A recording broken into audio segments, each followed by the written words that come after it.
मेरे प्यारे बच्चों और मेरे प्यारे दर्शकों, तो प्रेम से बोलिए ओम साई राम। ओम साई राम। ओम साई राम। मेरे बच्चों और जितने साई भक्त हैं और जितने जितने भक्तजन हैं, अगर आप चैनल पर नए हैं, साई संदेश चैनल पर नए हैं, तो चैनल को सब्सक्राइब कर लीजिए ताकि आने वाली वीडियो की नोटिफिकेशन आप तक जल्द से जल्द पहुंच सके। मेरे बच्चों, तो मेरे बच्चों एक बात और कहना चाहूँगी, कोई ज़रूरी नहीं है कि आपके पास धन हो या ना हो, कोई फर्क नहीं पड़ता, फिर भी आप दान और सहयोग कर सकते हैं। क्योंकि मेरे बच्चों, आपको तो पता ही है कि अगर आप लाइक और शेयर करते हैं तो ये भी एक दान होता है। क्योंकि मैंने वीडियो में कहा था कि जो बेजुबान जानवर हैं उनसे मेरा बहुत ज़्यादा लगाव है, उससे मैं बहुत ज़्यादा प्रेम करती हूँ। इसीलिए आप औरों से प्रार्थना है कि आप इस साई संदेश चैनल को ज़्यादा से ज़्यादा शेयर करें और लाइक करना, सब्सक्राइब करना मत भूलिएगा, ताकि आने वाली वीडियो की नोटिफिकेशन आप तक जल्द से जल्द पहुंच जाएगी। मेरे बच्चों, तो आज साई संदेश के जरिए जानते हैं कि एक लड़का जो बुद्धि का सौदागर होता है, आइए जानते हैं। कमाल की बात है कि बुद्धि का सौदागर, और इसका मतलब है कि ये हमें कुछ ऐसी सीख देगा जो करोड़ों की होगी। आइए कथा के जरिए आज हम इसका श्रवणपान करते हैं और अपनी जिंदगी में इस बुद्धि को उतारते हैं, ताकि समय आने पे ये हमें रास्ता तो कम से कम दिखाएगा। मेरे बच्चों, एक समय की बात है, गुजरात के एक छोटे से गांव में एक निर्धन लड़का रहता था। उसके माता पिता नहीं थे। गांव में उसके पास आजीविका का कोई साधन नहीं था, परंतु वह बहुत बुद्धिमान था। अपने पिता से उसने काम की कई बातें सीखी थी। एक दिन उसके दिमाग में एक अद्भुत विचार आया। उसने शहर जाने की ठान ली। शहर जाकर उसने एक सस्ती सी दुकान किराए पर ले ली और दुकान के बाहर एक बोर्ड लगा दिया जिस पर लिखा था, बुद्धि का सौदागर, यहाँ बुद्धि बिकती है। मेरे बच्चों, आधा अधूरा ज्ञान हमेशा घातक होता है। इसीलिए कथा का पान अगर कर रहे हैं तो पूरी कथा सुन लीजिए। मेरे बच्चों, आधा अधूरा ज्ञान हमेशा घातक होता है। इसी पर साई संदेश में आप सभी को एक कथा मिलेगी। इसीलिए अभी जो कथा हम सुन रहे हैं, बुद्धि का सौदागर, इसे आप ध्यानपूर्वक सुनिए। मेरे बच्चों, लड़के की दुकान के आसपास फल, सब्जियां, कपड़े, जेवर, मेवे और रोजमर्रा की चीजों की कई दुकानें थी। सारे दुकानदार उस लड़के की खिल्ली उड़ाते, भाई यह दुकान तो बड़े गजब की है, अब तो अक्ल भी बिकाऊ हो गई है। लड़का उनकी बातों की कोई परवाह नहीं करता था। वह दिन भर आते जाते ग्राहक को आवाज लगाता रहता, आओ आओ, बुद्धि ले जाओ, एकदम खरी, सस्ती और उपयोगी, एकदम सही दाम, आओ साहब ले जाओ। लेकिन बहुत दिनों तक बुद्धि के सौदागर की दुकान पर कोई भी ग्राहक नहीं आया। मेरे बच्चों, एक दिन उसने दुकान बंद करने का निश्चय कर लिया। तभी एक धनी सेठ का मूर्ख लड़का उसकी दुकान की ओर से गुजरा। उसे समझ नहीं आया कि यह कैसी दुकान है, कोई फल या सब्जी नहीं होगी। मेरे पिता मुझे हमेशा निर्बुद्धि और मूर्ख कहते रहते हैं, क्यों ना थोड़ी बुद्धि खरीद लूं। यह सोचकर उसने सौदागर के लड़के से कहा, एक सेर बुद्धि कितने पैसे लगेंगे?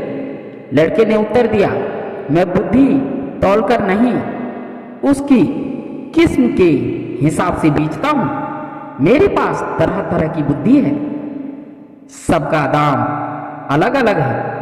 आपको कैसी बुद्धि चाहिए? तो ठीक है, 1 पैसे में जिस तरह की बुद्धि आए दे दो। सेठ का लड़का लापरवाही से बोला। सौदागर लड़के ने कागज की एक पर्ची निकाली और सेठ के बेटे के हाथ में थमा दी। उस पर्ची पर लिखा था, जब 2 लोग झगड़ रहे हो तो वहां खड़े होकर उन्हें देखना बुद्धिमानी नहीं है। सेठ का बेटा खुशी खुशी घर पहुंचा और अपने पिता को कागज की पर्ची देते हुए बोले, और वो बोलने लगा, देखिए पिताजी, मैं 1 पैसे में अक्ल खरीद कर लाया हूं। सेठ ने पर्ची पढ़ी और तमतमा कर बोले, मूर्ख, 1 पैसे में यह क्या लाया है? यह बात तो सभी जानते हैं, तुमने मेरा 1 पैसा डुबो दिया। सेठ तुरंत सौदागर की दुकान पर पहुंचा और उस लड़के को बुरा भला कहते हुए बोला, लोगों को ठगते हो, तुम्हें शर्म नहीं आती? मेरा 1 पैसा वापस करो। पैसा क्यों वापस करो? माल दिया है, पैसा लिया है। लड़के ने कहा, ठीक है, यह लो अपना कागज का फटा टुकड़ा जिसे माल कह रहे हो। नहीं चाहिए हमें तुम्हारा माल, यह लो। कहते हुए सेठ उसकी पर्ची वापस करने लगा। पर्ची पर नहीं, मेरी सीख वापस करो। अगर पैसा वापस चाहिए तो आपको एक कागज पर लिखकर देना होगा कि आपका बेटा कभी भी मेरी सीख का प्रयोग नहीं करेगा। बात बन गई, दोनों पक्ष मान गए। सेठ ने कागज पर हस्ताक्षर कर दिए और अपना पैसा वापस लेकर प्रसन्न हो गया। समय बीतता गया मेरे बच्चों। उस प्रदेश के राजा की 2 रानियां थी। एक दिन दोनों रानियों की दासी और दासियों में बाजार गई और वहां उसका झगड़ा हो गया। बात हाथापाई तक पहुंच गई। लोग चुपचाप खड़े देख रहे थे। उन्होंने और उन्हीं में से सेठ का बेटा भी वहां खड़ा था। झगड़ा बढ़ता देख सारे लोग एक एक करके वहां से चले गए, मगर सेठ का लड़का कारनामों के अनुसार वहां से जा नहीं सकता था। वह अकेला ही खड़ा रह गया। बस फिर क्या था, दोनों दासियों ने उसे अपना गवाह बना लिया।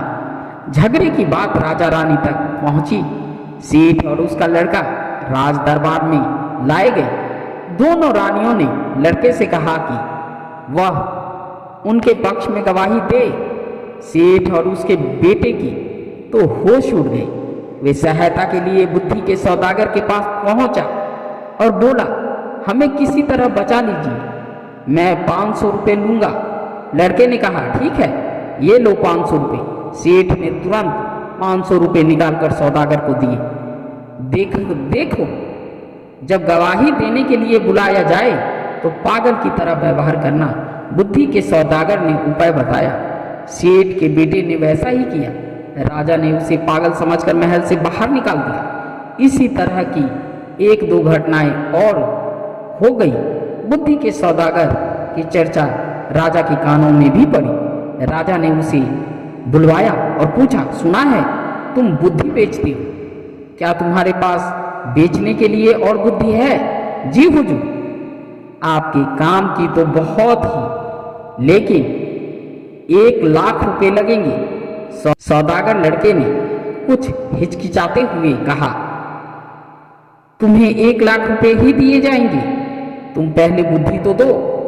राजा बोले। सौदागर ने एक पर्ची राजा को दे दी। राजा ने पर्ची खोलकर पढ़ी। पर्ची पर लिखा था, कुछ भी करने से पहले खूब सोच लेना चाहिए। राजा को यह बात बहुत पसंद आई मेरे बच्चों। उन्होंने अपने तकिए की गिलाफ पर, पर्दों पर और कक्ष की दीवारों पर, अपने बर्तनों पर इस वाक्य को लिखवा दिया, जिससे वह इस बहुमूल्य बात को कभी न भूले और ना ही कोई और भूल सके। एक बार राजा बहुत बीमार पड़ गया। राजा के एक मंत्री ने वैद्य के साथ मिलकर षड्यंत्र रचा और उसकी दवा में विष मिलाकर ले आए। राजा ने दवा का प्याला अभी मुंह के पास रखा ही था कि उस पर खुदे शब्दों पर उसकी नजर पड़ी। कुछ भी करने से पहले खूब सोच लेना चाहिए। राजा ने प्याला नीचे रखा और दवा को देकर सोच में डूब गया कि यह दवा पीनी चाहिए या नहीं। वैद्य और मंत्री को लगा कि उसका भांडा फूट गया है। वो दोनों डर गए और राजा से क्षमा मांगने लगे। महाराजा हमें और महाराज हमें क्षमा कर दीजिए, हमसे बहुत बड़ी भूल हो गई। राजा ने तुरंत सिपाहियों को बुलाकर दोनों को कारागार में डलवा दिया। बुद्धि के सौदागर को बुलाकर इनाम में खूब सारा धन दिया और उसे अपना मंत्री बना लिया राजा ने। मेरे बच्चों, इससे आप औरों को क्या सीख मिली? अगर सीख मिली तो आप कमेंट बॉक्स में जरूर कमेंट करिए, ताकि हमें भी तो पता चले हमारे जो साईं बाबा के भक्तगण हैं वो हमारे इस कथा को सुने हैं या नहीं सुने हैं, उससे मुझे भी तो कुछ अकल आएगी। इसीलिए मेरे बच्चों, अब इसी के साथ आप प्रेम से बोलिए राधे राधे।